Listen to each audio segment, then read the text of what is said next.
Welcome to Freight Alley. I am Craig Fuller here for Fuller Speed. We're talking about the freight market, and we're specifically talking about intermodal. That's the subject for today. I've got some folks in from Phoenix, Arizona that work for Swift. Tell us a little bit about your roles inside the organization and what it is that you're doing specifically to really build the Swift brand and intermodal. Yeah, so thanks for having us today, Greg. We appreciate that. So, Dustin Ullman, I'm the Vice President of Intermodal. I lead the intermodal line of business at Swift. So what we're doing, we're trying to differentiate ourselves in the market, really become, the go-to intermodal provider. We think that we have some advantages that allow us to be competitive. We think we have the expertise on our teams to allow us to be successful, and we're really looking to grow the brand and, really provide customers with a differentiated option in the network. So we're excited for that. And I'm Shannon Brain. I'm the Senior Vice President of Logistics and Intermodal. And, we're just excited about kind of a culture update, right? I mean, we've been doing intermodal at Swift for 13 years now, a lot longer than people would have imagined. We're currently running about 11,000 boxes in the marketplace, which makes us unique and gives us some of the scale that Dustin's talking about. And, we're excited to come here today, talk with you and your team, get our operations staff, rally around some new initiatives that we're putting out there. And just really excited to have our customers see what we're doing as well. So when I think of Swift, I think of the Swift Trucking Company, but we're talking intermodal, which goes beyond trucking. You mentioned it's been in the market for 13 years. How does a company with the scale of Swift treat intermodal? Yeah, I think historically, if you look back, intermodal was something that, we heard a customer say this to us. We thought intermodal was something you guys did as a hobby. We really have focused on getting serious about it, making it a successful line of business, and really, promoting it to our customers and giving those customers the option to use multiple brands at Swift. So we're working to become, not just a hobby, but also a successful, competent service offering at Swift. I mean, 11,000 boxes is a ton of capacity. I imagine that when you have peak surges that your customers are looking for, just the scale of that is pretty tremendous. It puts you guys in the top 5 intermodal carrier in the country? Absolutely, yeah. So we're at FreightWaves today doing our peak season planning meeting. So we think, with the 11,000 boxes that we have, with the customer relationships that we have, with our ability to scale, right? People don't think about Swift as having 11,000 containers. They don't understand our capabilities and the things that we're able to really accomplish. So as we go through the peak season planning process and look at the ways that we can support customers differently, we're excited about what the future holds, for Swift Intermodal in general. And these 11,000 boxes are container on flat car. Yep, 53-foot container on flat car. Got it. Are they predominantly North American or domestic containers, or do they go overseas? They don't go overseas, so they run in the U.S., Mexico, and Canada. That's really kind of our footprint where we focus. So how do you, as you think about the success that you guys had with intermodal, it's, I understand, a $500 million business. I mean, it's a very sizable and significant transportation company in itself.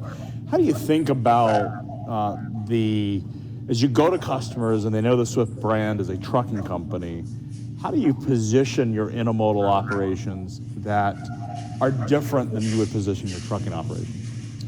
I don't know that we position them any differently. I mean, I think our trucking is successful and has been successful for a very long time, right? We're working on really growing the intermodal piece and making that as successful long-term as the trucking side has been. So, the driver support that we have on the line haul side, we have the same driver support on the drayage side for the intermodal. We're very happy about our driver population and what they're able to do and accomplish, and how we're looking to support them in the future. We take some of the trucking concepts that we use and how we support drivers on that side and apply it to the drayage world, which really allows us to be successful on the driving front. So you guys are doing your own dray? We do. With your own drivers, the Swift drivers? Absolutely.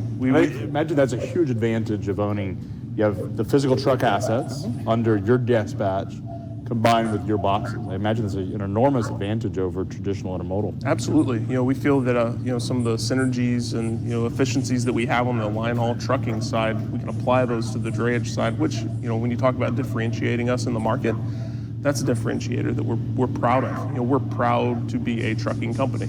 We really take that in every line of business. And I think when you talk positioning, right, and you work within the behemoth that is Swift, When you've got the second biggest dedicated operation and the biggest over-the-road trucking operation, I think when we talk about positioning, it's events like this, it's getting people together, it's talking about what we can do from an intermodal perspective, because people just don't perceive those things when you sit behind those massive other entities that we have in the market. No, it's amazing just having you guys here and hearing about this $500 million business and just the scale of the 11,000 boxes. And I think about just the amount of capacity you can offer customers and just the level of resources is pretty tremendous. And as you mentioned, I mean, Swift is a $4.5 billion company, so it's not as big as some of the other part of it. But it's in a peak season when you're running peak and you're trying to provide more solutions around capacity. It's a pretty important resource. Yeah, and I think you talk about resources too, right? Our ability to scale, right? We've added 1,200 or so containers this year, and obviously the market's been a little bit lighter than we would have loved it to be, being an asset provider that we are. But as we continue to grow this, create more customer relationships, continue to enhance our network, we're committed to growing more cans in the future. And it's mode agnostic, right? Is that when you guys go to market and you're talking to customers, have we seen a point? Because I remember when I was in trucking, it was you're not putting that on the train. You can't go on the train. But are you seeing a transition where shippers are comfortable with it being mode agnostic?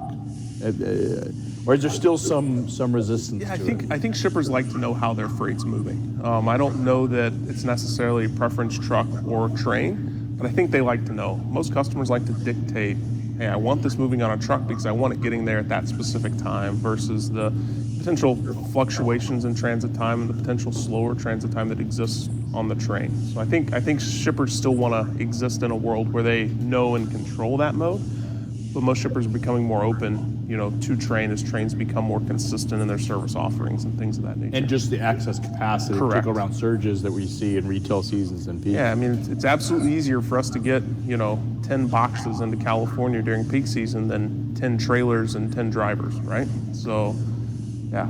I wouldn't say as much mode agnostic as much as solution agnostic too, right? So when we have our account management teams and our sales teams that represent the enterprise, right, and they're able to reach out, we're able to offer more solutions with the 60,000 trailers and the 11,000 boxes. So if it does go on truck, I agree with Dustin. They're going to want to know, hey, what's your solution? Right. But at the end of the day, they're calling one place and they can get a solution. So. And it's your assets. I think, right. Particularly in an environment where there's a lot of attention paid into trucking and who has control of the freight. Visibility has become a pretty hot topic. And I think perhaps more importantly, it's the fact that the freight is running on your network, under your boxes, should give shippers a lot of comfort of knowing there's this massive company. If something does happen, because inevitably in freight, something's going to go wrong, no matter how good your operations are, because it's the nature of moving product. It's that resource when something does go wrong that you can manage exceptions better than most because of the resources. Absolutely, and I think, hey, there's a reason if you go down the road right now, you're going to see a Swift truck and trailer on the road, right? The scale that we have, just the overall national network that we have from a trucking standpoint is really, really unmatched, right? I mean, so you take those advantages to the intermodal side, just the solution set that you can deliver to a customer's pretty powerful. I mean, I don't think there's many that can provide a full solution set the way that Swift can.